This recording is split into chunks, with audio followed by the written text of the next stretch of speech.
दोस्तों, स्वागत है आपका मेरे चैनल में, यानी मैं कहूँ शालू तंवर के हॉरर चैनल पर। यहाँ पर हम बात करने वाले हैं हर तरह की भूत या गतिविधियों के बारे में, जैसे भूत, प्रेत, पिशाच, यक्ष, गंधर्व, राक्षस, ब्रह्म राक्षस, बेताल, कुष्मांड, भैरव, अनिष्टकारक देवता, किसी भी तरह की एंटिटी, यानी हम कहीं पैरानॉर्मल जिस भी चीज़ से कनेक्ट हो जाएगा, हम हर चीज़ की बात अपने चैनल पे करेंगे। इनफैक्ट पैरानॉर्मल ही नहीं, समटाइम्स हम भगवानों से रिलेटेड बात भी कर सकते हैं अगर वो फैक्ट्स पे आधारित है तो, क्योंकि मेरे चैनल पे सिर्फ फैक्ट आएगा, इसके अलावा कुछ नहीं आएगा। तो गाइस, आज का टॉपिक है राक्षस। आज हम डीपली रिसर्च करी हूँ मैं राक्षस पे, तो वही मैं आपके सामने लेकर आई हूँ। देखिए, भारत यानी इंडियन माइथोलॉजी में राक्षसों को एक बहुत ही खतरनाक एंटिटी के रूप में दर्शाया गया है। अब आप पूछेंगे क्यों?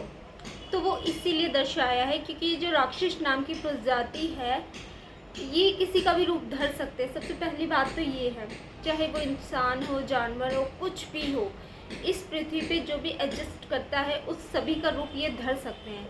ऐसी इनके पास अलौकिक पावर होती है जो अन्य मतलब प्रेतों के पास नहीं होती, वो इन राक्षसों के पास होती है, इसीलिए इतने खतरनाक होते हैं।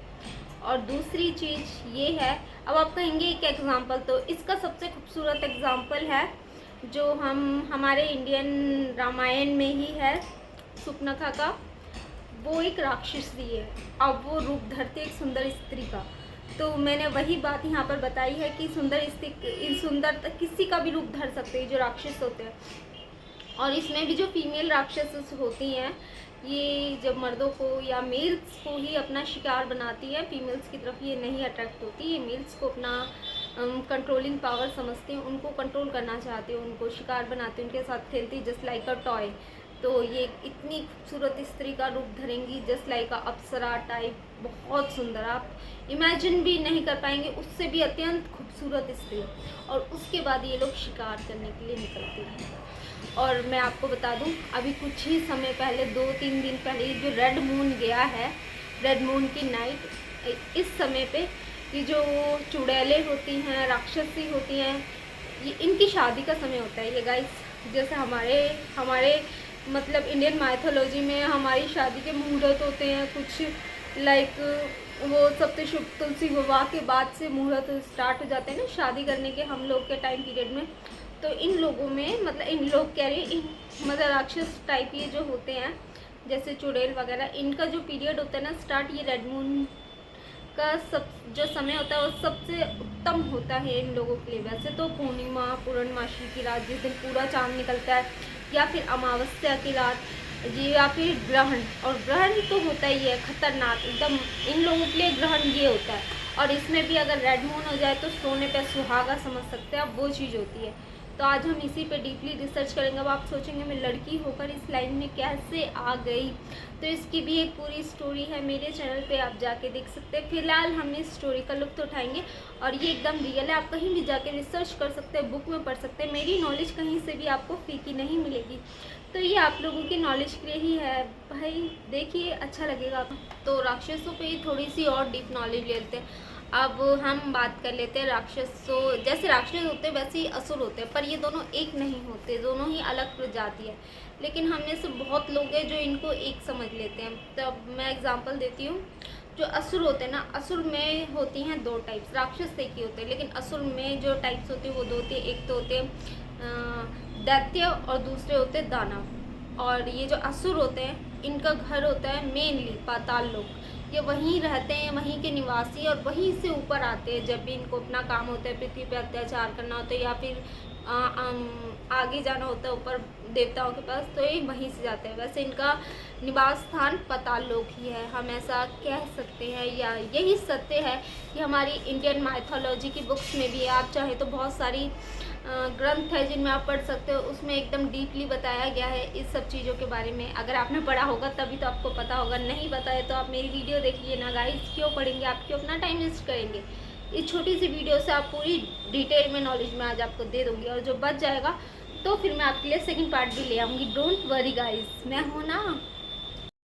तो गाइस, राक्षस और जो असुर होते हैं ये अलग अलग कैसे, हम इन्हीं पे बात कर रहे हैं अभी, और राक्षस और असुर पे ही हम डीप रिसर्च कर रहे हैं। तो बहुत सारे लोग हैं जो नहीं जानते, तो वो प्लीज़ मेरी वीडियो देखिए और आप समझ जाइएगा। और आपको मेरी वीडियो अगर अच्छी लगती है तो गाइस सब्सक्राइब भी करिएगा, मुझे अच्छा लगेगा, क्योंकि मैं इतनी मेहनत करती हूँ आप लोगों के लिए, इतनी जानकारी लेकर आती हूँ, तो थोड़ा सा तो मैं आपसे उम्मीद कर ही सकती हूँ कि आप मुझे सब्सक्राइब करेंगे। ज़्यादा कुछ नहीं चाहिए, थोड़ा सा टाइम, वीडियो देखिए, अच्छी लगे तो सब्सक्राइब करिए, ज़्यादा अच्छी लगे तो आप अपने फ्रेंड्स लोग के साथ शेयर भी कर सकते हैं, मुझे अच्छा लगेगा। और आप कमेंट करके मुझे ये भी बता सकते हैं कि आप मेरी वीडियो कहाँ से देख रहे हैं, कौन है आप, क्या आप लोग के पास भी है कोई स्टोरी जो मेरे साथ शेयर कर सकते हैं, या आप चाहें तो आपकी स्टोरी मैं अपने चैनल पर अपनी आवाज़ में नरेट करके लेकर आ सकती हूँ।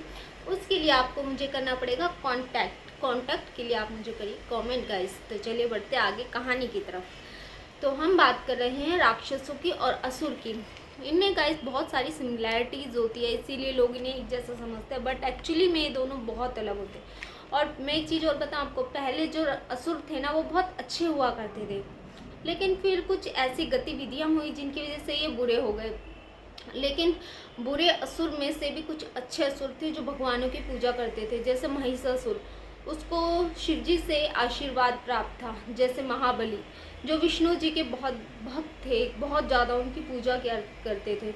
और महाबली जी का तो एकदम लाइव उदाहरण है, वो केरला में मिलता है हमें। अगर हम साउथ की तरफ जाए तो हमें देखने को मिलेगा, साउथ में वो जो ओणम का त्यौहार मनाया जाता है वो महाबली जी की वापसी के लिए ही मनाया जाता है।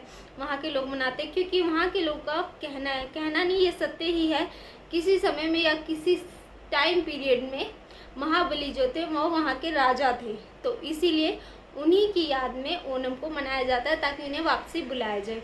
यही है आज राक्षस और असुर के पीछे छोटी सी डिबेट। और आपको अच्छी लगेगी तो मुझे बताइएगा, अभी तो और बाकी है, मैं आपको लेकर आऊँगी दूसरी वीडियो में। इस वीडियो को यहीं करते खत्म। Thank you so much for watching my video, subscribe my channel, hit the bell icon if you like my video. Thank you guys, जिंदा रही तो फिर मिलेंगे, बाय बाय।